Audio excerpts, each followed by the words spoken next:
تعال اوريكم واحد من اغرب الاماكن في مصر.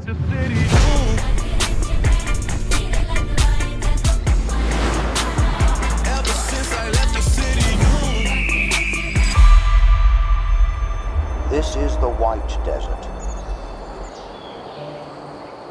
دي الصحراء البيضاء اللي دايما بنسمع عنها، ولكن ما نعرفش عنها حاجة. مكان غير عادي، كأنه من أفلام الخيال. عمرها ملايين السنين، والمكان ده كله كان محيط زمان. هي دي الصحراء البيضاء. ودي شهرة عالمية على فكرة، يعني بقى في حاجة اسمها الصحراء البيضاء في العالم موجودة في مصر.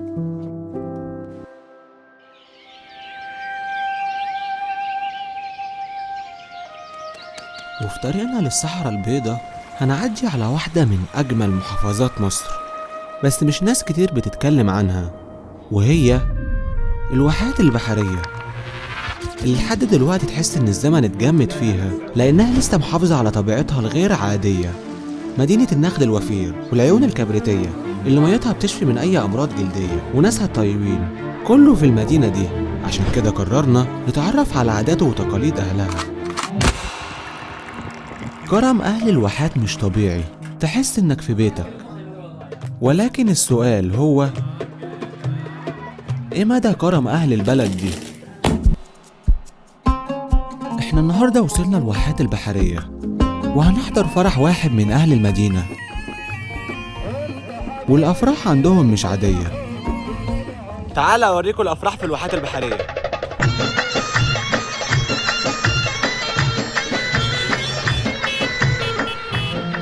الأفراح في الواحات بتبقى من 3 ل7 أيام. أول يوم بيجهزوا عدة العشاء زي الحلل والصواني والأطباق، والناس بتساعد بالحاجات دي بدون أي مقابل، وسواء كبير أو صغير كله بيساعد. وعشان ما ينسوش حد بيكتبوا أسامي أهل البلد في ورقة وبيتصلوا بيهم وبيعزموهم، وبعديها بيقعدوا صحاب وقرايب العريس يحتفلوا طول الليل بالطبل والأغاني. بعد كده بيجي تاني يوم، وتاني يوم هو أهم يوم لأنه يوم العشاء. بيبدأوا الصبح بدري بذبح العجول، وبيزينوا الشارع كله بفرش وعواميد وإضاءة. وفي الوقت ده بيكون العشاء بيتحضر. بيبذلوا مجهود جبار في تحضيره، مجهود مش عادي. وبعد ما بيتحضر العشاء الكل بيتسابق عشان يكرموا الضيوف اللي حضرت، والكل بيساعد. ابعد غيرها طاير. وبعد العشاء بتحضر فرقة موسيقية عشان يكملوا السهرة.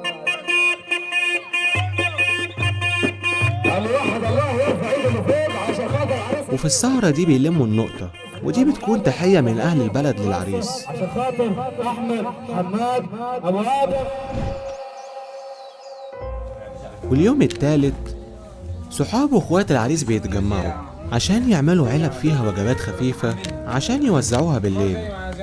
وبعديها بيجمعوا العربيات ويروحوا لبيت العروسة، ودي بيبقى اسمها الزفة. وأول ما بنوصل الرجالة بتستنى في الشارع، والستات بس اللي بتخش الكوشة مع العريس والعروسة، عشان في تقاليدهم ممنوع أي حد يشوف العروسة غير العريس. وبعديها بيوزعوا الوجبات اللي عملوها الصبح. وبعد شوية من الوقت بيروحوا على بيت العريس، وبكده يكون الفرح خلص.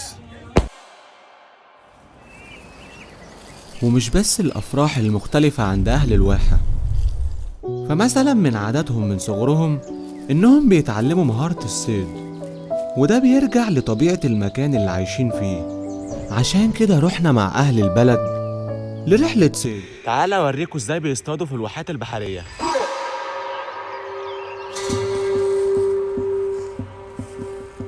انطلقنا للصيد بعد شروق الشمس، وقبل ما يبدأوا بيعمروا البنادق.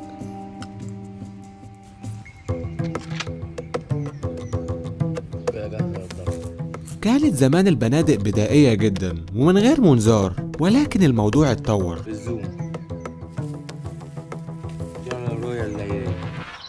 وبعديها بيشغلوا أصوات مشابهة للطير اللي عايزين يصطادوه، والأصوات دي بتقرب الطيور والطير بيتجمع على شجر معين.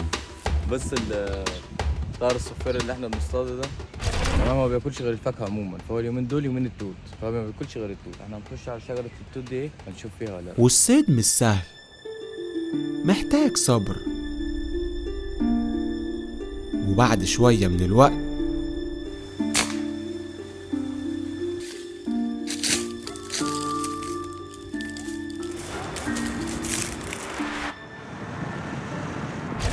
وبعديها انطلقنا لرحلة مدتها 3 أيام في الصحراء.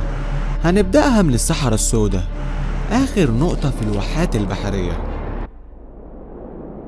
وصلنا الصحراء السوداء، وهي خدت الاسم ده لأنها متغطية بطبقة من المسحوق الأسود، وده نتيجة لتآكل الصخور بسبب التلال البركانية. ولقوا في المكان ده تاني أكبر هيكل عظمي لديناصور في العالم، ومن أشهر معالمها هو جبل المرصوص اللي اتكون بسبب النشاط البركاني في المكان ده من ملايين السنين، وتسمى المرصوص بسبب إن شكله على هيئة حجارة مرصوصة. بعديها هنتعمق في الصحراء الغربية، وهنبدأ مغامرتنا في محافظة الوادي الجديد، أكبر محافظة مصرية من حيث المساحة. وبدأنا بأول معالم محمية الصحراء البيضاء، جبل ولكنه مش زي أي جبل عادي، جبل الكريستال، وهو أشهر جبل في الصحراء الغربية، ويعتبر من أندر الجبال في العالم لأنه عبارة عن جبل كامل من خامات الكريستال المختلفة. بصوا اهو ده كريستال، فيه أكتر من 12 نوع وبألوان مختلفة. وتعمقنا أكتر في الصحراء البيضاء عشان نوصل للمكان اللي هنخيم فيه، وهو غروض قراوين. والغرد هو شكل من أشكال الكثبان الرملية، بيبقى واخد شكل طولي زي السيف، وما ينفعش يتمشي عليه بالعربية، لازم يتقطع بالعرض. وده هو المكان اللي هنخيم فيه أول ليلة. ده المكان اللي هنخيم فيه النهارده عشان بكره نستكمل بقيه الرحله. بدأنا بنصب الخيمة، وبعد ما خلصنا الخيمة بدأنا بتحضير الأكل.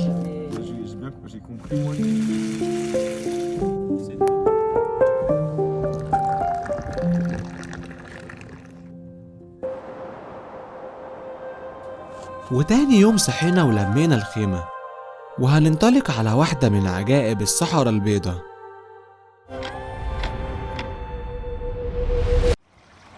وجعلنا من الماء كل شيء حي، عين مية طبيعية موجودة في وسط الصحراء. جينا عشان نشوف واحدة من عجائب خلق الله. المكان ده اسمه عين السرو أو العين المسحورة. وصلنا مكان اسمه عين السرو، ومش بس النخل في وسط الصحراء هو اللي غريب، لا والأغرب إن عين المية دي المية اللي فيها بتنزل لما يقرب منها أي كائن حي، سواء كان إنسان أو حيوان أو طيور، وبتقف لما يبعدوا عنها. بيستخدموها أهل الواحة في رحلاتهم للصحراء لأنها من أنقى أنواع المية في الصحراء الغربية. وعجايب الصحراء البيضاء مش بتقف لحد هنا، يعني مثلا فيها خشب متحجر من آلاف السنين، وحجر على شكل وردة. ده يا جماعة الفلاور ستون. الفلاور ستون ده موجود في الصحراء البيضاء، مكان اكتشفوه الناس القديمة جدا وهم ماشيين عن طريق الصدفة، بصوا قعدوا يدوروا في الأرض فشافوا حجارة على شكل ورد، حجارة صخر على شكل ورد، فسموه المكان ده الفلاور ستون. وهنخيم تاني ليلة في الصحراء البيضاء، وبكرة هننطلق في رحلة لاستكشافها. وعملنا شواية بطريقة بدائية عشان نشوي عليها الفراخ، ودلوقتي بنشوي الفراخ عشان نتعشى بيها.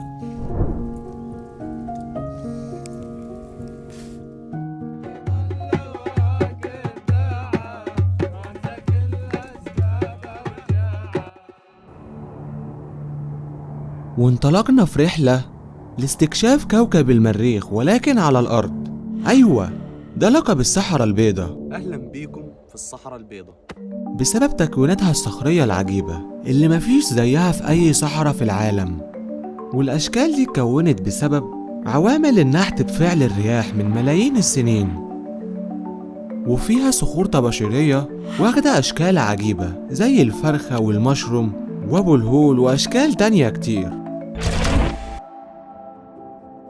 وكده يكون خلص الفيديو، ولكن إن شاء الله ما خلصتش رحلتنا.